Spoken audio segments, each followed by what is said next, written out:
ഹരിയാനയിലെ വിവാദ ഭൂമി ഇടപാടുകളെക്കുറിച്ച് ചോദിച്ച മാധ്യമപ്രവർത്തകനോട് സോണിയാഗാന്ധിയുടെ മരുമകൻ റോബർട്ട് വദ്രയുടെ രോഷപ്രകടനം. മൈക്ക് തട്ടുമാറ്റിയ വദ്ര തന്റെ സുരക്ഷാ ഉദ്യോഗസ്ഥനോട് ക്യാമറയിൽ നിന്ന് ദൃശ്യങ്ങൾ മായ്ച്ചു കളയാൻ ആവശ്യപ്പെടുകയും ചെയ്തു. ദില്ലി അശോക ഹോട്ടലിൽ ഇന്നലെ രാത്രിയാണ് സംഭവമുണ്ടായത്.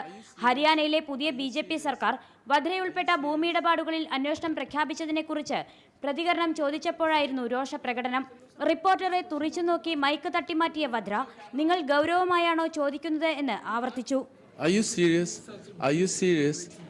Are you serious? Idiot, it's a mistake.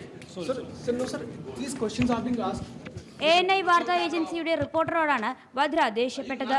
വദ്രയ്ക്കെതിരെ case നൽകുന്ന കാര്യം പത്രപ്രവർത്തക യൂണിയനുമായി ആലോചിച്ച ശേഷം തീരുമാനിക്കുമെന്ന് റിപ്പോർട്ടർ വ്യക്തമാക്കി. ഉപാധികളില്ലാത്ത ഖേദപ്രകടനം വദ്രയുടെ ഭാഗത്തുനിന്ന് ഉണ്ടാകണമെന്ന് ബ്രോഡ്കാസ്റ്റ് എഡിറ്റേഴ്സ് അസോസിയേഷൻ ആവശ്യപ്പെട്ടു. എന്നാൽ ഒരു സ്വകാര്യ ചടങ്ങിലായിരുന്നു വദ്ര പങ്കെടുത്തതെന്നും ANIയുടെ റിപ്പോർട്ടറാണ് ചോദ്യം ചോദിച്ചതെന്ന് അറിയില്ലെന്നുമായിരുന്നു റോബർട്ട് വദ്രയുടെ ഓഫീസിന്റെ പ്രതികരണം. എന്താണ് സംഭവിച്ചതെന്ന് അറിയില്ലെന്നും ഇത്തരം ചോദ്യങ്ങൾ മാധ്യമപ്രവർത്തകർ ചോദിക്കുന്നത് എന്തിനാണെന്നുമാണ് കോൺഗ്രസ് നേതാവ് രേണുക ചൗധരി വിഷയത്തിൽ പ്രതികരിച്ചത്. News desk reporter.